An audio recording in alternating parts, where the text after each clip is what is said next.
আসসালামু আলাইকুম, সবাই কেমন আছেন? আশা করি ভালো আছেন। আমি আজকে কুমিল্লা মেডিকেল যাচ্ছি। কারণ গত ৩ তারিখ আমার আম্মা আসছিল কুমিল্লা মেডিকেলে পরমাণুতে। আমার কয়েকটা টেস্ট করাইছিলাম, বিএমডি করাইছিলাম, এসকিউটিন ছিলাম, ক্যালসিয়াম করাইছিলাম, FT4 TSS করাইছিলাম। তো ওই রিপোর্টগুলো ১ সপ্তাহ পরে দিবে। তো আজকে রিপোর্টগুলো আনতে যাচ্ছি। আগামীকাল ডাক্তারের সিরিয়াল দেওয়া আছে। আগামীকাল কুমিল্লা পিপলস হসপিটালে ডাক্তার সুবলডানাক আম্মাকে দেখাবো। তো আমি চক বাজার হয়ে কুমিল্লা মেডিকেলে যাচ্ছি। তো রাস্তাঘাটে অনেক জ্যাম, যেহেতু দুপুরবেলায় বের হয়েছি, রাস্তাঘাটে প্রচুর জ্যাম। কিন্তু চক বাজারের পরে দিয়ে এই সাইডটার মধ্যে একদম জ্যাম না। নূরপুর হাউজিংয়ের এরিয়া এটা একদম ফাঁকা রাস্তা ছিল। খুব দ্রুত কুমিল্লা মেডিকেলে আমি চলে আসি। তো যেহেতু এখন করোনার সমস্যা হচ্ছে চারিদিকে, সেই জন্য মাস্ক ইউজ করতেছি। তো আমি কুমিল্লা মেডিকেলে, এটা হচ্ছে যে মেন গেট। এইটা দিয়ে মেডিকেলে হসপিটালেও যাওয়া যায়, মেডিকেল কলেজেও যাওয়া যায়। তো আমি গেটটা দিয়ে ঢুকতেছি, আমার মতো অনেক পেশেন্ট, অনেক আত্মীয়স্বজন ঢুকতেছে হসপিটালের ভিতরে। তো আমি এখন পরমাণুর সামনে আছি, হাইটে হাইটে যাচ্ছি। দেখলাম যে সামনে অনেক পানি, তো এক সাইড দিয়ে হাইটে হাইটে যাইতেছি। তো যাওয়ার সময় একটা জিনিস লক্ষ্য করলাম যে একটা গাছের মধ্যে 12 মাসে আম ধরে রাখছে। দেখে খুব ভালো লাগলো।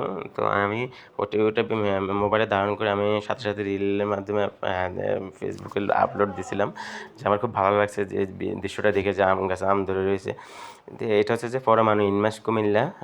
সামনে লেখা আছে যে পরমাণুর মিনিংটা লেখা আছে institute of nuclear science, institute of nuclear medicine and science. পুরো লেখাটা আছে, আমি পুরো লেখাটা অবশ্য দেখি নাই। তো আমি কাউন্টারের সামনে গেলাম। কাউন্টারের সামনে যাওয়ার পরে দিয়ে আমি আমার রিসিপ্টগুলো দিলাম। রিসিপ্টগুলো দেওয়ার পরে দিয়ে ওনারা আমার রিপোর্টগুলো দেখতেছে।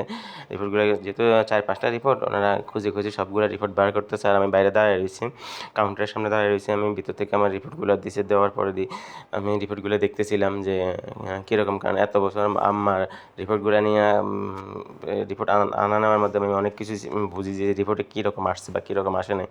তো আমি দেখলাম যে আলহামদুলিল্লাহ মোটামুটি রিপোর্ট ভালোই আসছে, শুধু একটু একটু সমস্যা আসছে, এটা ডাক্তার হয়তো কালকে বলবে। আর আলহামদুলিল্লাহ সব রিপোর্টে ভালো আছে। তো আমি রিপোর্টগুলো নামের সাথে মিলে দেখতেছিলাম যে সব কিছু ঠিক আছে কি না। তো দেখলাম যে না, সব ঠিক আছে। তো আমাকে কাউন্টার ওনারা আমাকে চিনতেছে, যেহেতু 15 থেকে 20 বছর আমি পরমাণুতে যাচ্ছি। তো ওনারা আমাকে চিনে উনি আমাকে বলতেছে যে ভাইয়া এটা বইটেন না, বুটলে ফিল্ম আছে, ফিল্মটা নষ্ট হয়ে যাবে। তো আমি আমি বাইরে বৃষ্টি পড়তেছে, আমি তাহলে এটা নিবো কীভাবে, যাতে আমার সাথে কোনো ব্যাগও নাই। তারপরে দিয়ে আমি খুব হালকাভাবে খামের ভিতরে নিয়ে নিলাম। নিয়ে আমি আবার হাঁটতে হাঁটতে রাস্তার দিকে যাচ্ছি। যেহেতু বৃষ্টি হচ্ছে বাহিরে, আবার রাস্তাঘাটে পানি প্যাক, তো অনেক আস্তে আস্তে হাঁটে যাইতে আছি।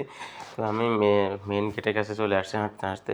এই মেন গেটের থেকে আমি আপনাদেরকে এখন আমি দেখাচ্ছি যে আমাদের কুমিল্লা মেডিকেল কলেজের লোগোটা, যেটা লেখা আছে কুমিল্লা মেডিকেল কলেজ, যেটা আমাদের কুমিল্লার গর্ব। আমাদের কুমিল্লা একটা মেডিকেল কলেজ আছে, এখানে দূর দূরান্ত থেকে অনেক ছাত্রছাত্রীরা এসে ডাক্তার হচ্ছে।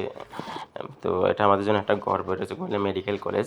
আর মেডিকেল কলেজের যে অধ্যক্ষ, উনি আমার পায়ের ট্রিটমেন্ট করছে। উনি আমার পাটা, ওনার কারণে আমি বেঁচে আছি। উনি আমার পাটা কাটছে, ওনার কারণে হয়তো আমি এখনও বাঁচে আছি দুনিয়াতে। তো যাক, আমি চলে আসতেছি। ওটা হচ্ছে যে চক বাজার জ্যামটা সবসময় থাকে। সবাই ভালো থাকবেন। আসসালাম।